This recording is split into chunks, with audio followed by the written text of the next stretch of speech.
여호와를 위하라, 여호와를 위하라 라는 말씀 제목으로 오늘도 말씀을 여러분과 함께 나눠보고자 합니다. 하엘이가 가끔 학교나 학원에서 이런 숙제를 받아올 때가 있죠. 그래서 혼자서 열심히 하다가 뭔가 좀 어려운 부분이나 하기 힘든 부분들을 마주하게 되면 엄마나 아빠에게 도움을 청하게 됩니다.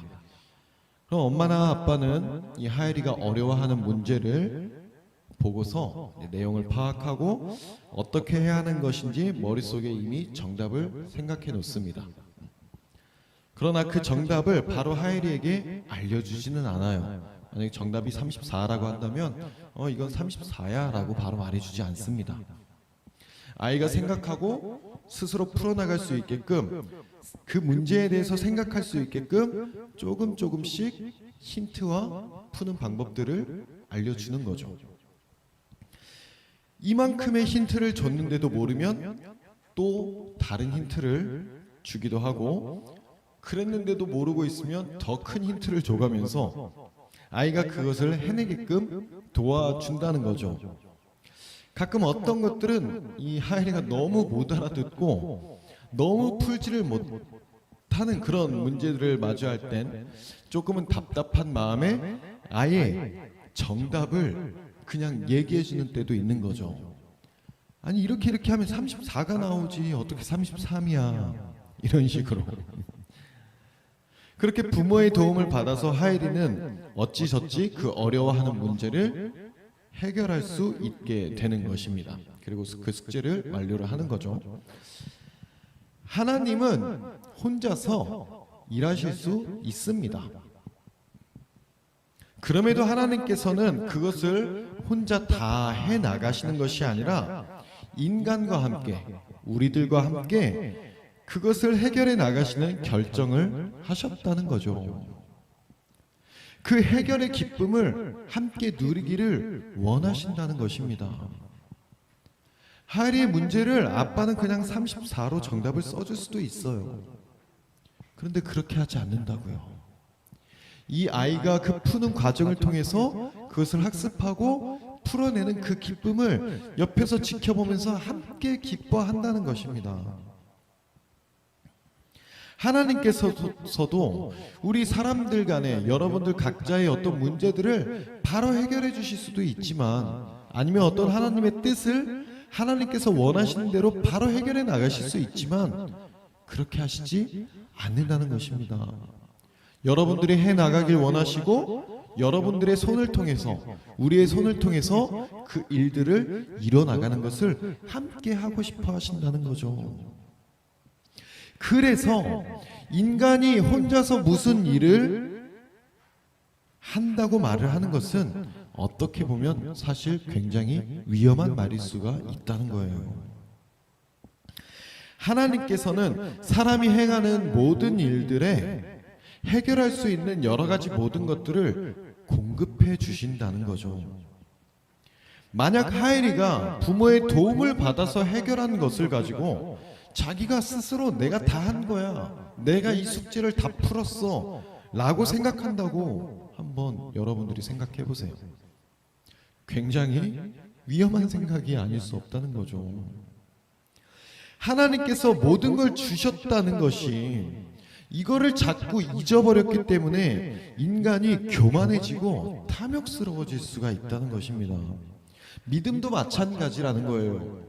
믿음도 하나님이 주신 믿음이어야 내가 올바른 믿음이 가질 수가 있다는 거죠. 여러분들이 하나님을 믿는다고 말하는 거, 그리고 여러분들이 결정해서 하나님을 믿는 것이 아니라는 것이죠. 내가 하나님을 믿겠다라고 결정해서 하나님을 믿고 있는 게 아니라고요. 우리의 결정이 아닙니다. 하나님께서 성령으로 그 믿음을 허락해 주셔야, 그 믿음을 허락받아야 온전한 믿음으로 설 수가 있다는 것입니다. 그래서 우리는 하나님을 믿을 수 있는 이 믿음을 가졌다는 것에도 감사할 수 있어야 한다는 거예요. 얼마나 감사한 것인지 모른다는 거죠. 오늘 말씀을 통해서 우리에게 주시는 그 생각과 마음을 바로잡아 우리의 삶 속에서 항상 그러한 감사와 기쁨을 누릴 수 있는 우리 모두가 될 수 있기를 주님의 이름으로 축복합니다. 자, 우리 9절부터 12절까지를 함께 다시 한번 좀 읽어볼 텐데요. 9절부터 12절까지 함께 읽어보겠습니다. 시작. 그 밤에 여호와께서 기드온에게 이르시되 일어나 진영으로 내려가라. 내가 그것을 내 손에 넘겨주었느니라. 만일 내가 내려가기를 두려워하거든 내 부하 부라와 함께 그 진영으로 내려가서 그들이 하는 말을 들으라. 그 후에 내 손이 강하여져서 그 진영으로 내려가리라 하시니 기드온이 이에 그의 부하 부라와 함께 군대가 있는 진영 근처로 내려간즉 미디안과 아말렉과 동방의 모든 사람들이 골짜기에 누웠는데 메뚜기의 많은 수와 같고 그들의 낙타수가 많아 해변에 모래가 많음 같은지라. 자, 우리가 너무도 잘 알고 있는 이야기, 이 기드온과 300용사의 타이틀이 많이 붙여진 이야기죠. 기드온이 전쟁에 나가기까지 얼마나 많은 의심과 두려움이 있었는지도 여러분들은 그 내용을 알고 계실 겁니다. 하나님이 계속 다 해주신다고 하는데도 의심하고 두려워하고 주저하고 머뭇거리는 그런 일들이 이 기드온에게서 계속 반복되었던 거죠. 그렇게 계속 두려워하고 머뭇거리고 있는 기드온에게 마지막으로 한 번 더 확신을 주시기 위해서 기드온에게 너 그럼 저 적진에 진영에 한번 내려가 봐 라고 하시는 거죠. 저들이 무슨 얘기를 하고 있는지, 저들이 어떤 마음을 갖고 있는지 네가 한번 직접 보고 들어봐.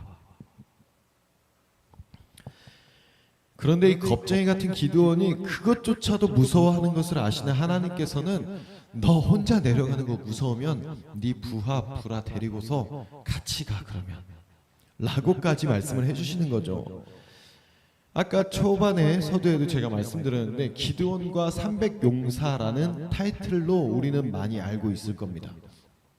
근데 사실 이 기드온과 300용사라는 타이틀은 이 기드온에게 너무 아까운 타이틀이에요. 이 기드온에 대한 이야기를 처음부터 쭉 끝까지 보면 너무너무 아까운 타이틀입니다. 너무 겁쟁이에요, 이 기드온은. 하나님이 알려주시고 보여주시고 나타내 주셨는데 계속 의심하고 계속 무서워하고 하나님 한 번만 더 보여주세요. 하나님 한 번만 더 보여주세요. 하나님 이것만 해주세요. 하나님 요것만 더 해주세요. 그거의 반복이라는 거죠. 이 기드온의 이야기를 보면 뭐 멋있는 모습이 하나도 없습니다. 물론 하나님께서 말씀하신 거에 순종하고 따르는 것들은 있기는 합니다만 그 과정 속에서는 사실 용사라는 단어가 붙기에는 조금 아까워요. 뭐 아무튼 하나님의 이 말씀을 듣고 기드온은 이제 부하를 데리고 적진의 진영 근처로 가보게 됩니다. 이 가보니까 더 무서웠을 것 같아요. 어마어마한 사람들이 지금 골짜기에 누워 있는데 성경에서 말하는 표현을 한번 보세요. 메뚜기의 많은 수와 같고 해변에 모래가 많음 같은지라. 여러분 한번 이 장면을 상상을 해보자고요. 해변에 모래 같다는 표현 그대로를 생각해 본다면 여러분들 모두 해변에 가보셨을 겁니다. 모래 같아요. 사람들이 그만큼 있다고 생각을 해보세요. 어마어마한 숫자라는 거죠. 이 겁에 질려있는 기드온에게 용기를 주시려고 한번 내려가 봐라고 하는데 그 장면을 보면 더 무서웠을 것 같지 않으세요? 이 300명을 어떻게 이기지? 이렇게 해볼까? 이렇게 해볼까? 고민하고 막 걱정하고 있는데 뭐 하나님 말씀 듣고 내려가 봤더니 더 있어.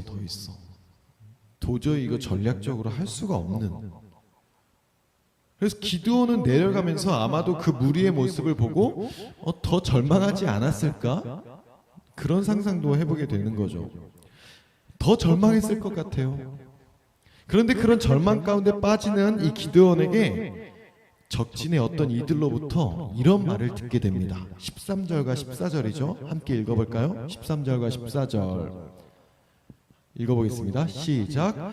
기드온이 그곳에 이른즉 어떤 사람이 그의 친구에게 꿈을 말하여 이르기를 보라 내가 한 꿈을 꾸었는데 꿈에 보리떡 한 덩어리가 미디안 진영으로 굴러 들어와 한 장막에 이르러 그것을 쳐서 무너뜨려 위쪽으로 엎으니 그 장막이 쓰러지더라. 그의 친구가 대답하여 이르되 이는 다른 것이 아니라 이스라엘 사람 요아스의 아들 기드온의 칼이라. 하나님이 미디안과 그 모든 진영을 그의 손에 넘겨주셨느니라 하더라. 이 내려가서 들어보니까 갑자기 적군의 군사들이 이런 얘기를 하고 있는 거죠. 야야, 내가 꿈을 꿨는데 보리떡 한 덩어리가 갑자기 미디안 진영으로 굴러 들어오더니 어느 한 장막을 무너뜨리는 거야. 그리고 위쪽으로 엎으니까 그 장막이 완전히 쓰러지더라고. 그러니까 그 꿈을 들은 친구가 이렇게 또 얘기를 합니다. 야, 내가 그 꿈 들어보니까 내가 좀 해몽을 할 줄 알잖아. 그거 기드온 얘기네. 기드온이 이렇게 굴러와가지고 우리를 다 멸살시킨다는 그 꿈이네. 야, 어떡하냐 이거. 큰일 났다 야. 어떻게 이 기드온이 딱 적진에 내려갔는데 이들이 딱 이런 대화를 나누고 있었냐고요. 하나님께서는 이렇게 세밀하게 그리고 아주 세세하게 맞춰가시는 분이라는 겁니다. 그 어느 누가 이런 우연을 만들어낼 수 있겠냐고요. 우연히 적군에 갔는데 우연히 두 명이 대화를 하고 있고 우연히 그 두 명의 대화가 기드온에 대한 얘기를 하고 있던 것을 우연히 기드온이 듣게 된 거예요. 우연입니까? 하나님께서 다 그렇게 설계하시고 계획하셨다는 거죠. 13만 5천 명의 그 대군 중에 어떻게 딱 그 두 사람을 만나게 됐냐고요. 게다가 하필 어떻게 그 두 사람이 그 얘기를 하고 있을 때 딱 기드온이 거기에 갔냐고요. 사람들이 볼 때는 말도 안 되는 우연이라고 생각할 수 있겠지만 그 말도 안 되는 우연의 연속들이 하나님이 이뤄가시는 일들이라는 것입니다. 우연이 아니라고요. 사람의 눈으로 볼 때는 우연처럼 보이는 일들이 너무나도 많이 있습니다. 그러나 그 세밀함과 그 세심함으로 철저하게 하나님은 이뤄가시는 그 손길이 있었다는 것이에요. 저도 가끔씩 이 지나온 삶의 그 모든 모습들을 돌아보게 되면 참 뭐 힘든 일들도 많이 있었고 기쁜 일들도 많이 있었고 그랬습니다만 그 모든 일들 가운데 일하셨던 하나님의 손길을 느낄 수가 있다는 것입니다. 그때 당시에는 몰랐지만 지금도 모르지만 이렇게 지금을 지내는 순간에는 모르지만 지나고 나서 돌이켜 보니까 아, 그게 다 하나님의 역사였구나. 아, 그 순간들이 하나님의 손길이 있었던 거구나 라는 것을 깨닫게 된다는 것입니다. 아마 여러분들도 그런 경험들이 있을 것이라고 생각을 해요. 어느 것 하나 하나님이 준비하시지 않은 것이 없다는 거죠. 하나님께서는 이렇게 적진의 군사들에게 두려움을 심어 놓으셨다는 것을 기드온에게 보여주신 것입니다. 사람은 많이 모여 있었지만 그들은 지금 어떤 생각을 하고 있어요? 아, 우리가 이스라엘을 완전히 물리칠 거야, 이런 생각을 하고 있었습니까? 아니에요. 두려움에 벌벌 떨고 있었다는 거죠. 하나님은 지금 기드온에게 이 모습을 보여주고 싶으셨던 거예요. 지금의 이 시대를 살아가고 있는 우리에게도 마찬가지입니다. 세상에 그 많은 사람들이 한 목소리로 같은 것을 말하고 같은 것들로 모여있는 것 같지만 저들은 하나님 앞에 두려워하는 존재들이라는 거죠. 저번에 말씀을 나눴다시피 하늘과 땅의 모든 권세를 가진 그 주님 앞에 세상은 두려워할 수밖에 없다는 것입니다. 우리는 그런 하나님의 자녀들이라고요. 하나님의 백성들입니다. 세상이 아무리 강해 보이고 수적으로 많아 보이고 저들이 이길 것 같은 모습을 하고 있지만 그들에게는 두려움이 있다는 것입니다. 사망과 죽음의 두려움 가운데 있는 저들이 바로 세상에 속한 사람들이고 세상에 있는 자들이라는 것이에요. 그러나 우리에게는 그런 죽음의 두려움이 없습니다. 우리에게는 하나님의 영광이 함께 있습니다. 영원한 생명과 기쁨을 가진 자들이라고요. 그래서 여러분, 눈에 보이는 것들로 인해서 두려워하거나 머뭇거리지 마십시오. 실망하지 마시라고요. 하나님께서 우리에게 주시는 마음은 승리의 기쁨입니다. 승리의 담대함입니다. 그 담대한 마음을 가지고 나아갈 수 있는 여러분들이 되기를 주님의 이름으로 축복합니다. 자, 우리 15절과 17절의 말씀을 함께 또 보겠습니다. 15절과 17절 읽어보겠습니다.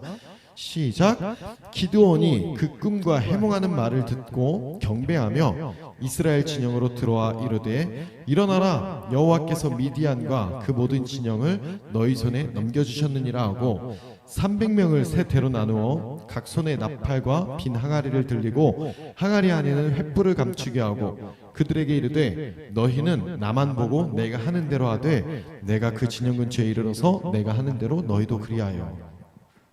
자, 하나님께서 이제 다 해주셨습니다. 순종만 하면 돼요. 어떻게 보면 이 기드온의 말씀을 통해서 여러분들에게 전하는 내용이 이것을 얘기하는 것일 수 있겠습니다만, 이 기드온의 얘기를 통해서 또 새로운 모습을 발견해 보고자 합니다. 여기까지는 너무 좋아요. 하나님이 이제 다 보여주셨고 기드온도 이제 확신을 느껴서, 자, 이제 가자, 일어나라, 우리가 이제 이길 거야, 가자. 하나님이 다 해주셨음을 봤습니다. 두려움이 사라졌어요. 기쁨으로 하나님께 경배도 했고요, 하나님이 시키는 대로 이제 적진을 향해 전진할 준비를 하고 있습니다. 담대함을 가지고 이제 자신 있게 나가는 거죠. 하나님께서 주신 은사를 가지고 그 지혜와 담대함을 가지고서 작전을 짜고 이제 공격할 준비까지 하는 거예요. 그런데 여기서 이제 문제가 하나가 발생이 됩니다. 18절을 읽어보겠습니다. 18절 함께 읽습니다. 시작. 나와 나를 따르는 자가 다 나팔을 불거든 너희도 모든 진영 주위에서 나팔을 불며 이르기를, 여호와를 위하라, 기드온을 위하라 하니라. 어떤 부분이 문제가 되는지 혹시 보이시나요? 이 구호에 있다는 것입니다. 여호와를 위하라, 기드온을 위하라. 어떻게 보면 이게 왜 문제가 될 수 있지? 분명히 여호와를 위하라도 붙였고 이들을 이끌고 있던 지도자가 기드온이었기 때문에 기드온을 위하라, 뭐가 문제일까?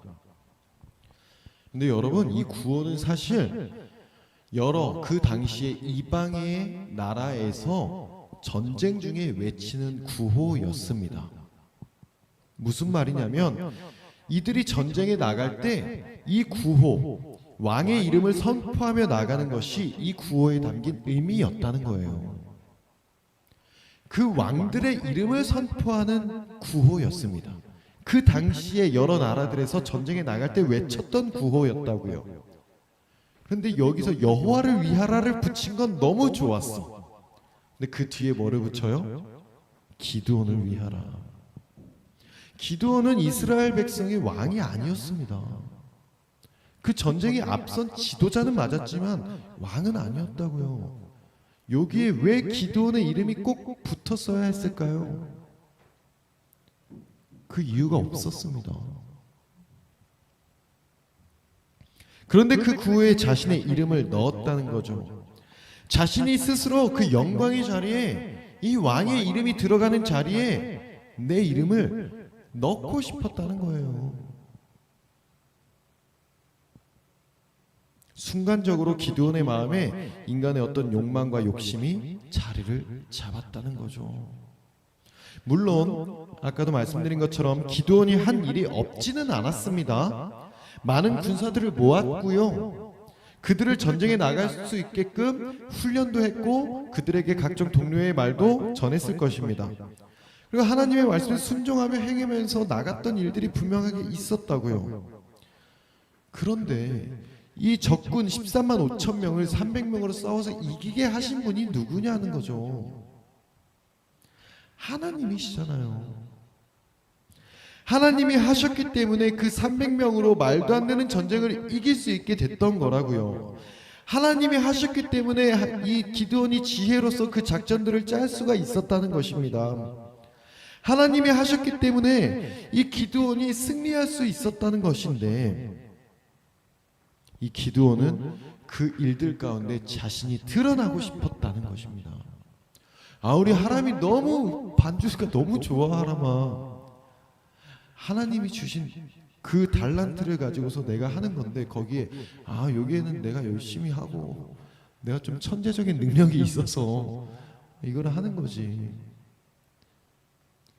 하나가 그림을 너무 잘 그려. 우와, 하나야, 너 그림 정말 많이 늘었다. 삼촌, 내가 재능이 있는 거죠. 여러분, 그건 하나님이 주신 능력이라고요. 하나님이 여러분들한테 허락하신 거라고요. 야, 하영아, 너 드럼 진짜 많이 늘었다. 재능이 좀 있는 것 같은데. 내가 좀 재능이 있네. 이 교만이 들어가는 순간 하나님이 가려지고 내가 올라서게 된다는 것입니다. 그 씨앗이 되었던 것이 바로 이 구호에서 시작이 됐다고요. 기드온을 위하라. 그래서 이제 이 기드온의 8장 말씀, 이 사사기 8장의 말씀을 보면 이 기드온이 어떻게 타락하는지가 너무나 적나라하게 나타나게 돼요. 사람이 금방 타락하게 되는 것이 아닙니다. 순수한 마음에서 시작을 한다고요. 그런데 그 여러 가지 일들 속에서 자기가 하는 일들이 계속해서 드러나게 되다 보니까 나 자신이 높아지고 교만이 싹트게 되고, 그 교만으로 인해서 타락의 길을 가는 과정을 밟게 된다는 것입니다. 이 19절부터 이제 23절을 보게 되면 이스라엘 백성이 이 적군을 완전히 격파하게 되는 장면이 나오게 됩니다. 이렇게 시작된 전쟁은 우리가 너무도 잘 알고 있다시피 이스라엘이 대승을 거두게 돼요. 성경에 나온 대로 나팔을 불면서 항아리를 부수고 구호를 외쳤더니 적군의 군사들이 놀라서 막 도망치고 서로 막 죽이고, 그러면서 이스라엘은 뭐 한 것도 없이 그냥 완전히 승리를 거머쥐게 됩니다. 이 기드온은 어떤 면에서 보면 충분히 믿음의 사람으로서 칭찬받아 마땅한 인물이기도 합니다. 하나님의 음성을 듣고 그대로 행하며 나아갔던 모습들이 분명히 있었다는 거죠. 그러나 그 이면에는 상당히 불편한 여러 가지 모습들이 존재했다는 것을 또한 발견하게 되는 것입니다. 하나님 입장에서 한번 생각해 보자고요. 이 기드온이 여호와를 위하라 하고 나갈 때는 하나님이 얼마나 흡족하셨겠어요. 얼마나 흡족했어요. 근데 그 뒤에 갑자기 기드온을 위하라. 하나님 같으면 죄송합니다. 하나님 같으면이 아니라 저 같으면 괘씸했을 것 같아요. 어쭈? 저것 봐라. 그러나 하나님은 어쨌든 약속하셨던 것이 있었기 때문에 그 전쟁에서는 승리로 보답을 해주셨습니다. 어쨌든 약속을 하셨으니까. 근데 그 기드온의 그 마음이 너무 괘씸하지 않냐고요. 하나님이 보셨을 때.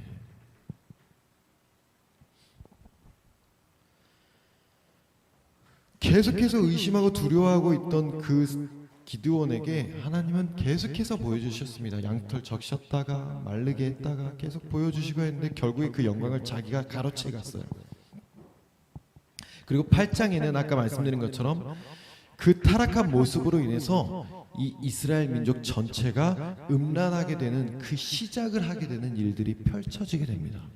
나중에 기회가 있다면 그 8장을 주제로 해서 또 다루면 참 좋은 시간이 될 것 같은데, 시작이 돼요. 시작이. 이스라엘 백성들이 아주 음란한 우상을 숨기게 되는 그 시작을 만들어내게 됩니다. 이 기드온이. 사랑하는 여러분, 하나님께서는 하나님의 일들을 행하실 때에 우리와 함께 그 일들을 행하기를 원하십니다. 그래서 그것을 나타내 보이기 위해서 우리에게 여러 가지 모습으로 나타내 보이시기도 하는 거죠. 말씀을 통해서, 사람을 통해서, 어떤 관계들을 통해서, 여러 가지 일들을 통해서 우리에게 보여주시는 일들이 있다고요. 그리고 그것들을 행하며 나아가는 우리에게 하나님께서는 확신과 용기와 믿음을 허락해 주십니다. 그 두려움을 주는 것은 하나님께서 주시는 마음이 아니라는 거예요. 두려움은 누가 갖는 마음이라고요? 하나님을 믿지 않는 이들이 갖는 마음이 두려움의 마음입니다. 하나님의 사람들의 모습으로 인해서 세상 사람들이 두려움을 느끼게 된다는 거죠. 여러분들의 모습을 통해서 믿음으로 확신을 갖고 있는 그 확고하게 서 있는 여러분들의 모습을 통해서 세상 사람들이 하나님의 그 크신 위엄과 그 능력을 보고 두려워하게 된다고요. 그러나 그때에 우리가 우리 자신도 모르게 하나님의 영광 속에서 나의 영광을 드러내는 욕망이 나타날 수 있다는 것을 오늘 말씀을 통해서 경계해야 된다는 것입니다. 하나님께서 하신 일들에 나의 자랑과 나의 교만이 싹틀 수 있다는 거죠.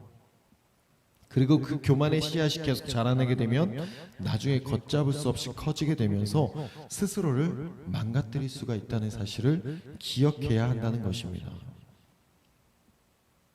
나를 낮추고 하나님의 영광만을 높이며 나아갈 때에 하나님께서 그 모든 영광을 받으시고 우리를 기뻐하실 줄로 믿으시기를 바랍니다. 여러분들이 살아가는 그 모든 시간들 속에서 하나님이 함께 하신다는 사실을 믿으십시오. 그 말은 무엇이냐? 두려워하지 마시라는 거예요.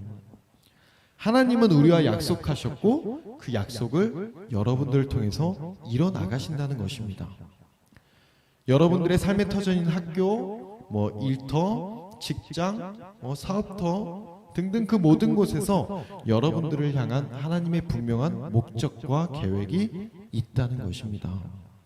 그리고 그 증거를 여러분들의 삶 가운데 계속해서 나타내시고 보여주시고 일하고 계심을 느끼시라는 거죠. 이미 세상을 이기신 주님께서 우리에게 승리를 선포하셨다는 것을 기억하시라는 겁니다. 그렇게 두려움을 이겨내고 담대함으로 나갈 때 나의 잘남과 나의 능력으로 담대한 것이 아니라 하나님께서 나와 함께 하신다는 그 믿음의 확신으로 담대할 수 있는 여러분과 제가 될 수 있기를 소망합니다. 그와 더불어 그 믿음의 확신 또한 하나님께서 주시는 마음이요 내가 하는 모든 일들에 하나님의 도우심과 역사하심이 있다는 것을 다시 한번 깨닫고 바라보면서 겸손하게 감사함으로 하나님께만 영광 돌리며 나아갈 수 있는 저와 여러분들이 될 수 있기를 주님의 이름으로 축복합니다.